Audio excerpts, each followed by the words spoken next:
वज़ीर आला पंजाब मरियम नवाज ने कहा है कि जानवरों के साथ कुछ सियासी जमातों की बीमारी का इलाज भी करेंगे। वज़ीर आला पंजाब ने पाकपतन में तकरीब से खिताब में तंज किया कि मुंह और खुर की बीमारी जानवरों के अलावा इंसानों को भी होती है। जहां उनका कदम उठता है वो मुल्क के खिलाफ उठता है। जब मुंह खुलता है तो गाली गलोच, बदतमीजी और बदतहजीबी होती है।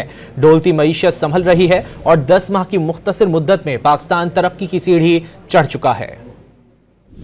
फुट एंड माउथ डिजीज की बात की, ये सिर्फ जानवरों को नहीं होती, ये इंसानों को भी होती है। फुट एंड माउथ कहते हैं ना, जहां उनका कदम उठता है तो मुल्क के खिलाफ उठता है। और जब माउथ डिजीज क्या है, जब मुंह खुलता है तो गाली गलोच और बदतमीजी और बदतहजीबी होती है। ना सिर्फ हम जानवरों की बीमारियों का इलाज करेंगे, बल्कि कई सियासी जमातों को जो बीमारियां लाहक है उसका भी अच्छा इलाज करेंगे इंशाअल्लाह। आज खबर ये आ रही है कि स्टॉक मार्केट ने पूरे 76 साल का रिकॉर्ड तोड़ दिया। प्रोजेक्ट्स का समर मिलना शुरू होता है, उसके बाद मैं लॉन्च के लिए आती हूँ। सिर्फ साल बाद, 2 साल बाद, 3 साल बाद, कई हुकूमतें तो हमने ऐसे देखी हैं कि चौथे साल में भी लोगों को कह रही थी हम ये करना चाहते हैं, हम ये करेंगे, चाहते हैं, करेंगे, ये जो करूंगा, करूंगी।